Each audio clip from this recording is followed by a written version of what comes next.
Welcome to this explainer on the top 100 NFL players of 2026.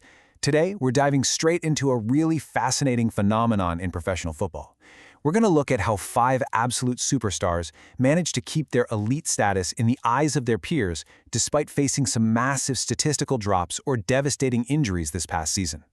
You know, when we evaluate players, we get so caught up in the flashy top-line numbers. But this explainer? It's about looking deeper.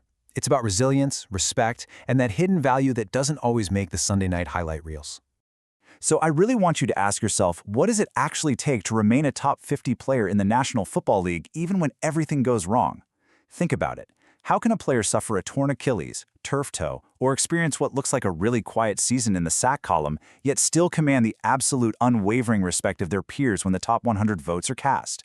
Well, the answer lies in the advanced metrics and the undeniable impact these guys have on the actual flow of the game. Let's kick things off at number 46. George Kittle, the standard at tight end. Look, last season was tough. A torn Achilles limited Kittle to just 11 games. A quick glance at the box score shows a pretty modest 57 catches for 628 yards.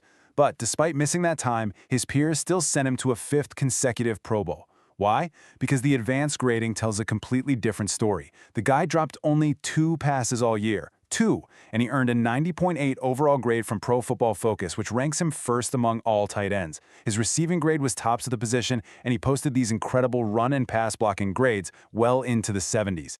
But his true hidden value is absolutely in his blocking. When you look at the 49ers' rushing attack, when Kittle was out there blocking, the team averaged 4.1 yards per carry on designed runs. Without him, that dropped significantly down to 3.7 yards. He is fundamentally altering the geometry of the run game. He really just sets the standard in an era where tight ends are being asked to do more than they ever have before. Moving over to the defensive side of the ball, at number 45, Zach Bond. Pressure from all angles. After being a huge focal point in the Eagles' 2024 Super Bowl winning campaign, Bond had to prove it wasn't just a fluke. And man, he did exactly that. In Vic Fangio's scheme, Bond was literally everywhere. He led the defense with 123 tackles, which is a massive 30-tackle margin over anybody else on the team.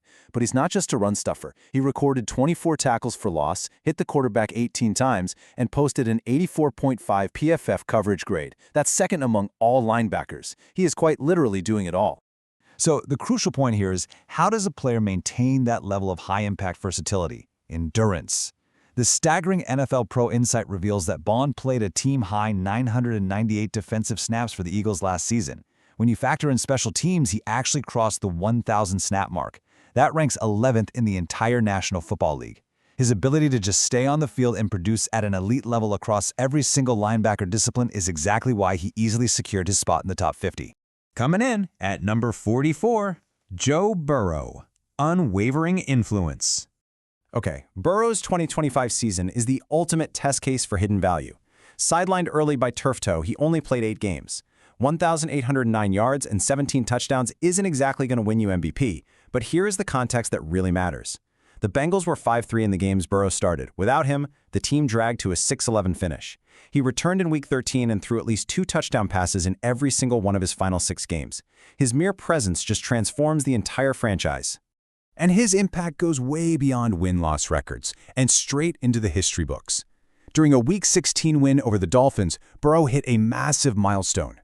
He threw for 309 yards and 4 touchdowns, surpassing 20,000 career passing yards. Why is that so special?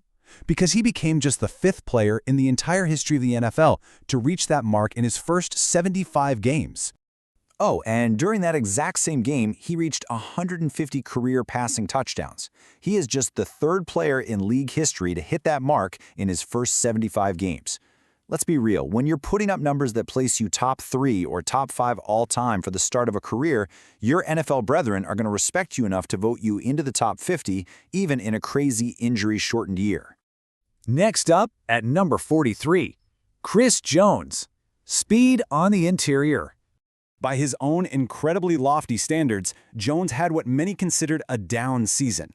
He recorded just 29 tackles and 7 sacks.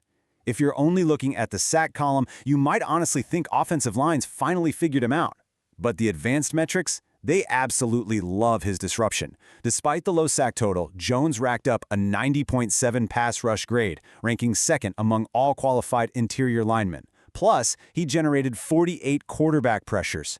He wasn't finishing the sacks quite as often, sure, but he was constantly living in the opponent's backfield.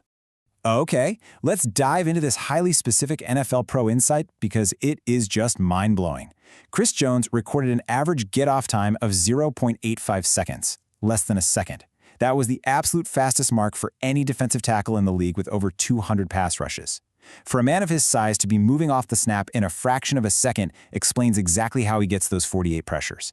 He remains a premier interior rusher, and opposing quarterbacks know for a fact they have less than a second before he's right in their face. Finally, we arrive at number 41, TJ Watt, the ultimate disruptor. Watt experienced a pretty steep 30-spot fall in the rankings this year, logging just 7 sacks across 14 games.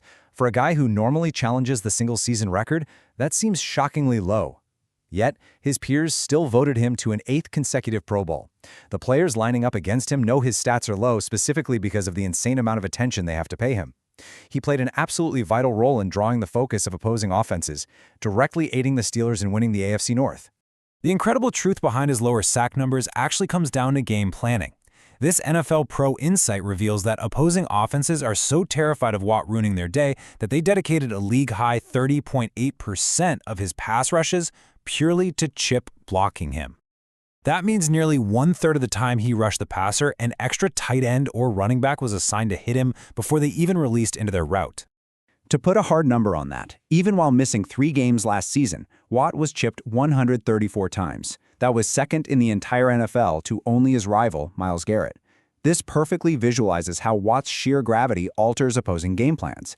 Even when he isn't getting the sack, he is forcing the offense to keep an extra blocker in, which limits their receiving options and completely frees up his teammates to make plays. That is the literal definition of hidden value. So, as we wrap up this explainer on these truly remarkable athletes, I want to leave you with a provocative thought. Are traditional box scores dead when we're evaluating true NFL greatness?